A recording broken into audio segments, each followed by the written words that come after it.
This morning, and let's appreciate for a little while today the idea of the importance of yielding. Some translations use the word present ourselves unto God. There's a need for us to, as followers of Jesus, as followers of the Creator, to decide that anything that He desires of me, I'm going to yield to that I'm going to prefer, if you will, the things that God would choose for me. I would elevate what God's desires are above my own desires, and I would allow for Him to make and direct my paths and choices and decisions, and to do that in such a way that is found in a fullness, that we don't withhold or hold back certain aspects of who we are and what we're about or what we're striving to do that God would demand of us. And really, for a little while today, what I'd like to do is spend some time in the Old Testament and make a comparison to this text here in Romans chapter 6.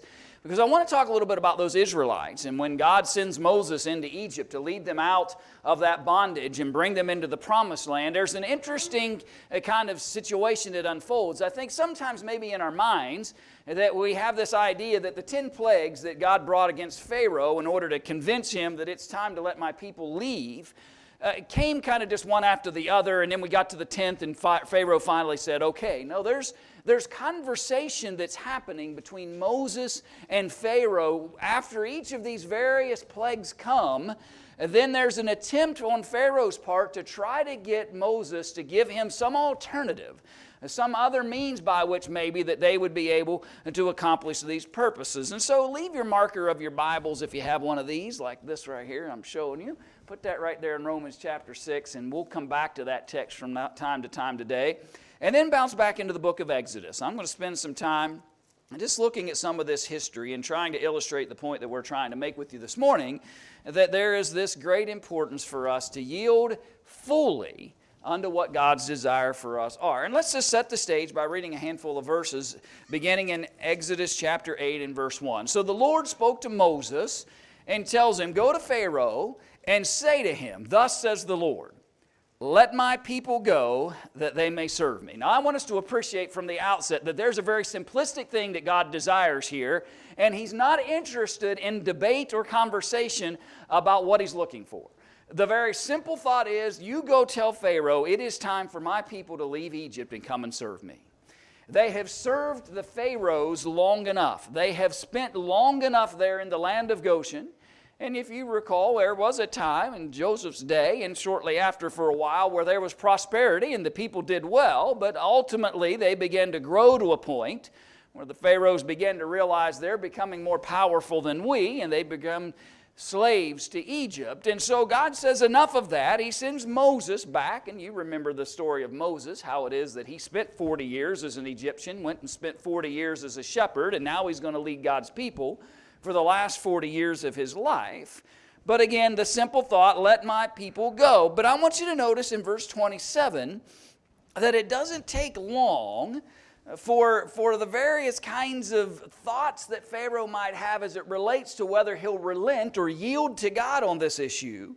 And the process begins. Notice he says, we will go 3 days' journey into the wilderness and sacrifice to the Lord our God, Moses says this, as He will command us. Again, I'm simply trying to set a stage here for us that the instructions that come from God need to be yielded to completely. And no matter what Pharaoh tries to offer Moses as an alternative, Moses comes back to that point that we're going to do what God has commanded us. And friends, can I suggest to you and I at the outset of our study this morning that that is vital for the believer? That as God shall command, as His instructions dictate, that's what I'm going to yield to. It doesn't matter what men think or what men may say. It doesn't matter what other alternatives men may say are just as good as what God has said. Let that sink in for a minute, by the way. You think about that idea that human beings have decided that somehow they're more intelligent than the Creator Himself, and what they have to say is actually better than what God has offered. I think the arrogance of man sometimes is just on display when we act and behave in such ways. Moses says, no, we're not going to do this your way, Pharaoh. We are going to do this as God has commanded us. And all of us, chapter 10 and verse 9, are going. All of us are going to go and fulfill the purposes that God desires. Verse 9, Moses says of chapter 10, "We will go with our young and our old, with our sons and our daughters, with our flocks and our herds we will go, for we must hold a feast to the Lord." Everyone is going, because that is what the desire and command of God entailed, for them to be able to fulfill His purposes. So now you've got that mindset. We've got this idea now that Moses is committed to doing everything exactly as God has instructed. Moses will yield himself unto God in all his instructions. Pharaoh was trying to convince him to do something to the contrary. Now let's go back and look at some of that. Go back to chapter 8 and let's look at some of these moments where Moses is saying it's time to yield and Pharaoh is saying, no, let's try something else. Verse 25 of Acts chapter 8, or Exodus chapter 8. I'll say Acts all day, by the way. Anytime I say Acts today, it's not even in the sermon. Just know I'm talking about Exodus. Exodus chapter 8, verse 25. "Then Pharaoh called for Moses and Aaron and said, 'Go sacrifice to your God in the land.'" Now, I want you to notice what Pharaoh's trying to do here. Pharaoh's saying, don't go too far. Stay close. I'm okay if you want to go sacrifice to your God, Pharaoh says.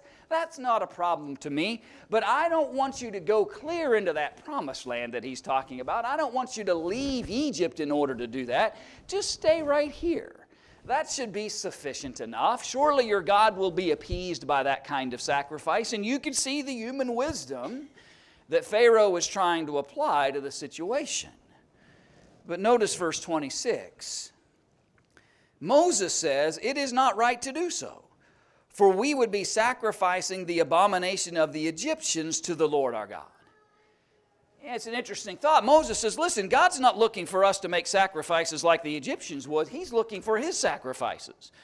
Our purpose here is to yield to the sacrifices and desires that God is looking for, not what the Egyptians would offer. If we sacrifice the abomination of the Egyptians before their eyes, then will they not stone us? God's not going to be happy, and the Egyptians aren't going to be happy when they see us using their things for what they would consider an abomination. This isn't going to work. We will go 3 days. There's that text we read a few moments ago. We will go 3 days' journey into the wilderness and sacrifice to the Lord our God as He will command us. And I think Moses' intent here is just to get Pharaoh to understand we're not sacrificing unto God in Egypt. We're leaving Egypt and we're not just going a little ways. We're going away in order to do this. And we will yield unto God's desire for the sacrifices to be fulfilled and purposed in His way, not yours. Now I want you to go back. And I want you to notice the parallel between what is said there, and you may want to do this. I'm going to remark Exodus chapter 8, and I'll turn my Bible back to Romans chapter 6, and we'll just do this for our study today. But Romans chapter 6, notice what's said. Paul says, "What shall we say then?" Verse 1 of chapter 6.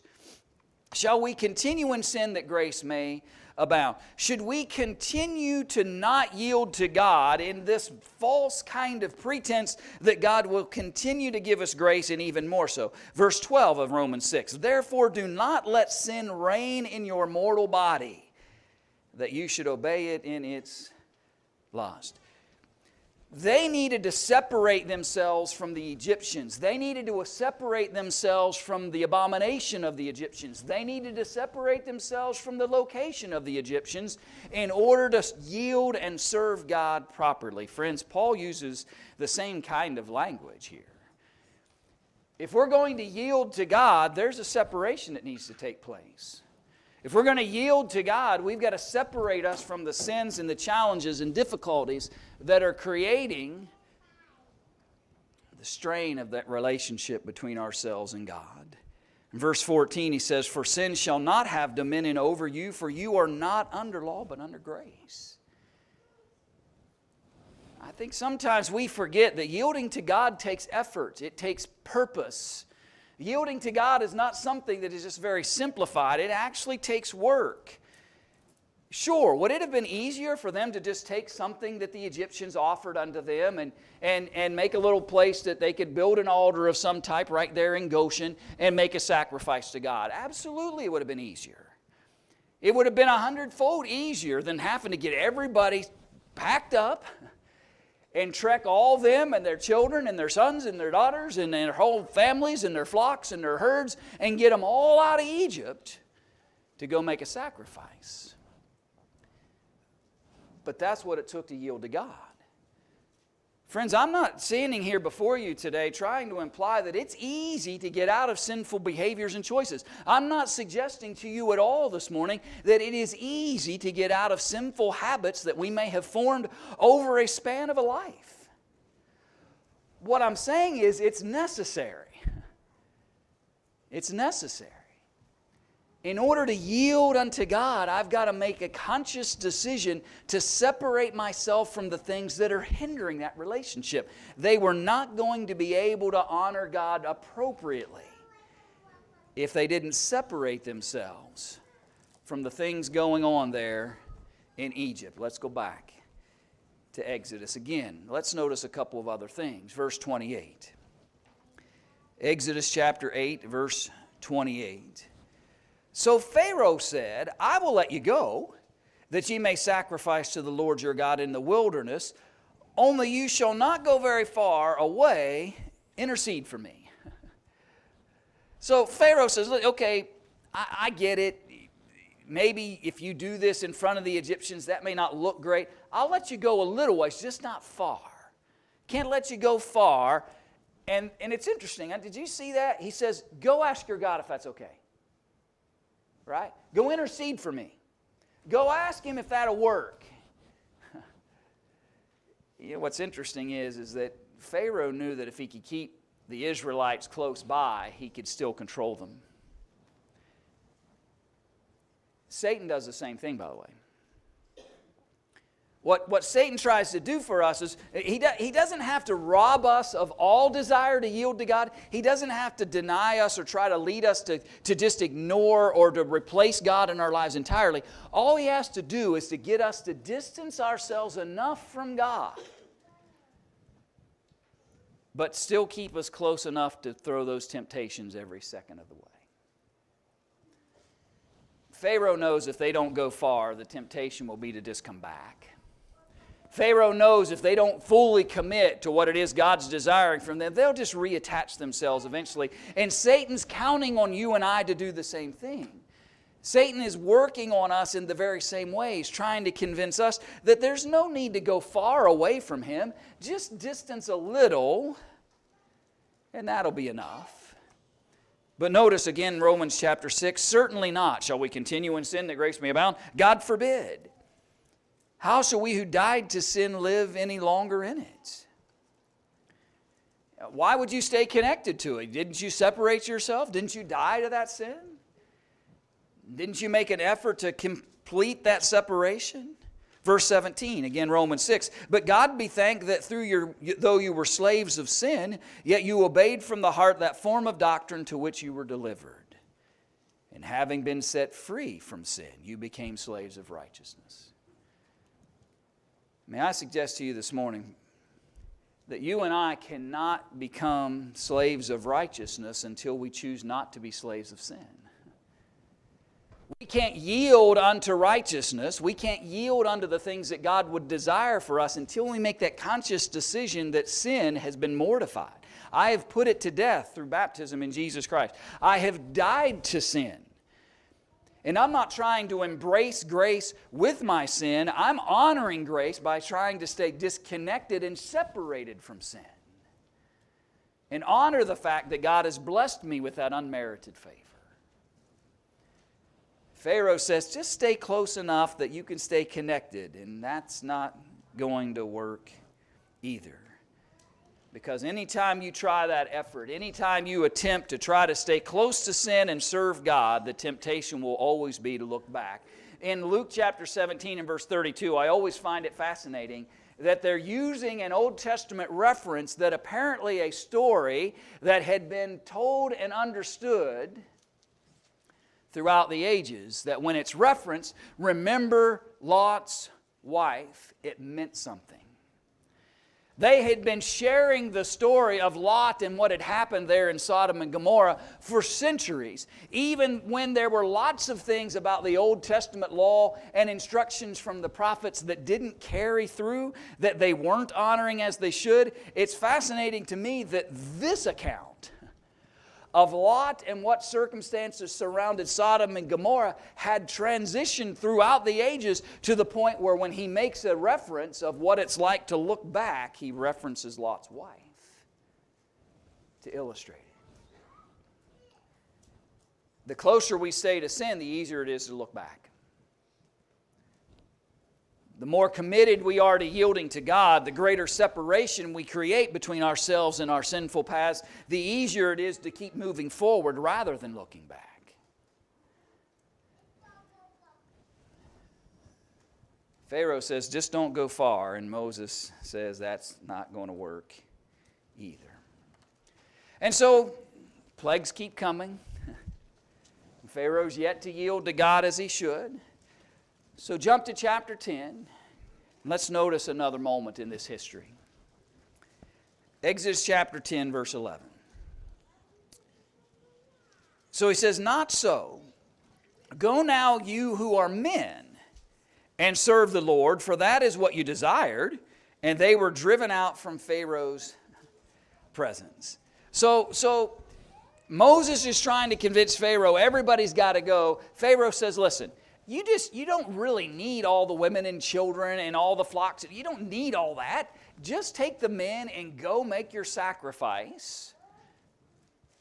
Well, number one, that's not yielding to God, but also Pharaoh's still going to be in control if they do that. Because what he's saying is, you go make the sacrifice, but leave everything that's important to you behind. Leave your wives, leave your children. Leave your flocks and your herd. Leave everything that's of value to you, everything that you're attached to in this world. You leave all that behind. Well, the temptation is going to be immediately to want to come back to that. And Pharaoh knows it. So Pharaoh offers what seems reasonable. Okay, don't make all the effort to take everyone and everything. Just the men go. Let them sacrifice, but they'll want to come back home. And that's simply not going to work either. These men were going to be folks who recognized their parental obligations, I would hope. I would think that if they had left to go make the sacrifice, that they would appreciate the responsibilities they had to nurture and to admonish, that they would appreciate the importance of raising their children and being responsible for that. What I'm trying to illustrate to us, friends, is sometimes Satan's simplistic efforts may seem like they're plausible. His efforts to get us to yield in a different kind of way than God is actually asking of us may seem like a reasonable request at times, but when you begin to analyze and consider what it is He's asking us to do, then we begin to see the challenges that it presents. Satan will do anything that he can to manipulate a situation, to offer us alternatives. And sometimes we yield to those alternatives, not realizing the fullness of the consequences of that. Who knows what would have happened if these men had decided, okay, and they all leave. Imagine what could have been going on back home if they had just negated all of those responsibilities and walked away from them. Not only would they not do that, not only would that not yield unto God, but it's going to create challenges and difficulties that certainly wouldn't be desirous. Exodus 10, verse 24. So darkness had hit, verse 22, except for the Israelites had light. And then Pharaoh calls to Moses in verse 24 and said, go serve the Lord. Okay, so don't go far. Okay, just the men go. Okay, let all the people go. Go ahead and go. But only let your flocks and your herds be kept back. Let your little ones also go with you. But Moses said, you must also give us sacrifices and burnt offerings that we may sacrifice to the Lord our God. What point is it for all of us to leave, Moses says? We're supposed to go out and make a sacrifice and honor our Creator, our God. And at what point is it for all of us to leave and not have the very things we need in order to make the sacrifice? Simply leaving Egypt wasn't sufficient. Simply leaving that area wasn't all of what God was asking. Our livestock, verse 26, also shall go with us. Not a hoof shall be left behind. I want you to think about that. Now keep in mind, Moses obviously has the trust and confidence of the Creator. He's witnessed the plagues that have been hitting Egypt. I get all of that understanding. But remember, every single one of these conversations Moses has with Pharaoh, Pharaoh could just take a sword and say, you're dead. I'm done with you. I've given you alternative after alternative after alternative. I'm done with you. Now, I understand the purposes of God. I understand what God's doing with the plagues. I get all that piece of the history, and you got to look at it the whole. I get it. But I appreciate the courage of Moses here looking Pharaoh right in the eye and said, listen, not only are we taking the flocks with us, not a hoof. When we yield to God, not a hoof. See that imagery? When we give ourselves over to God, when we yield to what God desires from us, not a hoof. I'm not leaving anything behind. All of it goes. Because that's what yielding to God entails. Not a hoof shall be left, for we must take some of them to serve the Lord our God, and even when we do not know with what we must serve the Lord until we arrive there. Moses says, I can't leave anything behind because I don't even know what God's going to fully expect of me when I get there. I'm just going to yield to God. He needed those things for the proper sacrifice. He needed to be able to yield unto God in fullness, and he was going to take every ounce of all of those things with him. And what I appreciate about that is that he recognizes that the things God would bless them with were intended for God's purposes. Friends, when we yield our lives over to God, when we make that commitment and decide that that's what I want for my life, that's a decision and a choice that I'm making. I desire to fulfill and yield myself as a child of God, a believer. Then everything that God blesses me with becomes part of that life that I'm giving to Him. In Acts chapter 2, just notice some thoughts from the early church. In Acts chapter 2 and verse 44, he says, now all who believed were together and had all things in common, and sold their possessions and goods and divided them among all as anyone had need. What I'm trying to illustrate, when you yield to God, then everything comes. Every aspect of who I am and what I'm about, everything comes with that. Nothing is off the table to bring benefit to others, to bring benefit to the cause of Christ, whatever it might be. When I yield to God, everything comes. In chapter 4 of the book of Acts, I said I wasn't in the book of Acts today, didn't I? How many of you caught that before I... But notice verse 32 in Acts chapter 4. He says, now the multitude of those who believed were of one heart and one soul. Neither did anyone say that any of the things he possessed was his own, and they had all things in common. Moses says everything's going. Because when we yield to God, we don't know what God may expect of us, he said. We get into the land, we don't know what things God may desire of us. And so we've got to bring everything that He's blessed us with to the table because we don't know what God may choose for us and how it is that we may honor and serve Him by serving others for that matter. Friends, I'm asking us this morning, when we yield to God, am I yielding to God?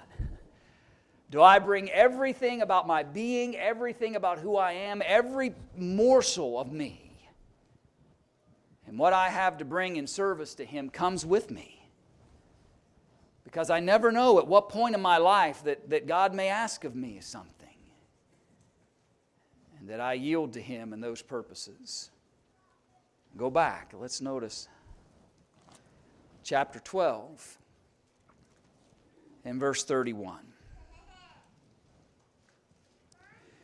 So we've reached the last plague.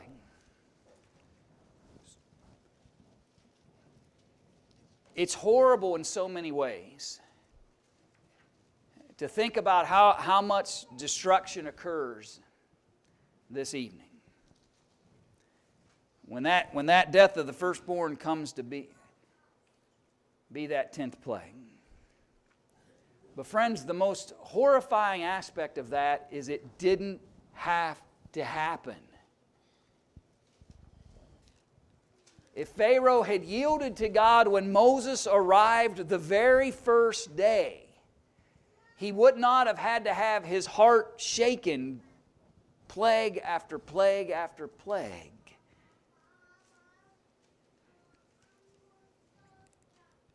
And my point, friends, is simply this, that sometimes we put our lives through all kinds of heartache and misery that we don't need to.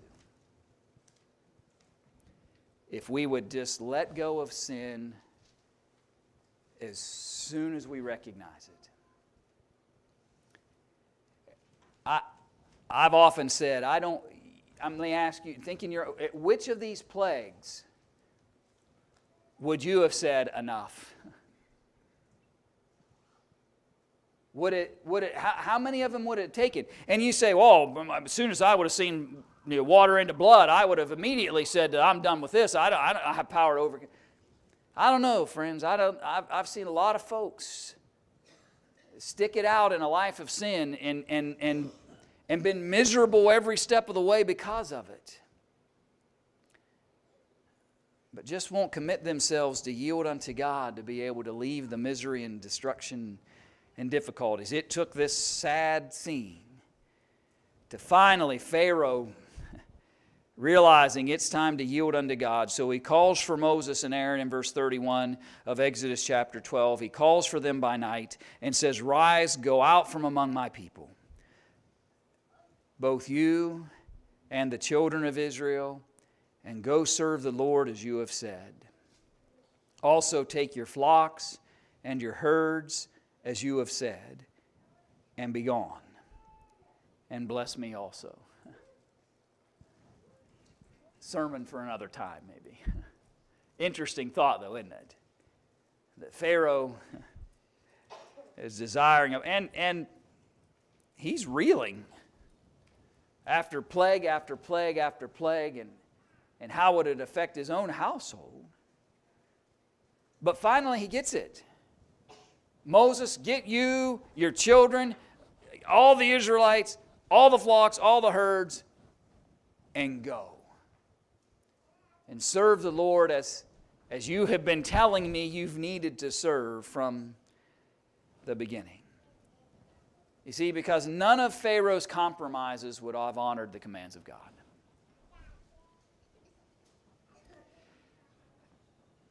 Can I encourage you this morning to think about this? Let us all stop trying to make a deal with the Creator and just yield to Him. We spend a lot of time trying to strike deals. Well, Lord, if you'll let me do this, if you'll give me some leeway here, if you'll allow me to have this aspect a little different, if you'll let me view that situation a little differently, then I'll honor you and I'll serve you. And we're constantly trying to figure out ways to compromise rather than yield. Pharaoh took 10 plagues to quit the compromise map and begin to yield, and then decided later that he changed his mind and lost his best soldiers in the process.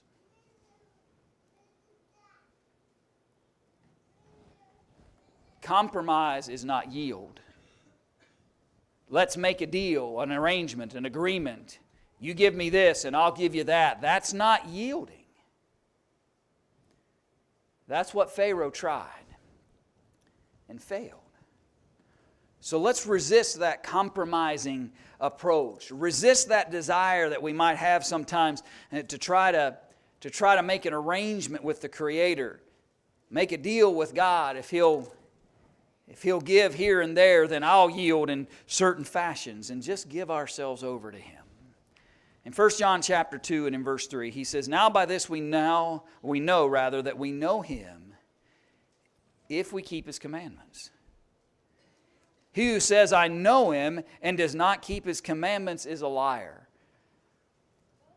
The Bible is filled with some pretty strong language sometimes, forceful messages that for lack of a better description, don't pull any punches. They don't hide just the flat-out truthfulness of a situation.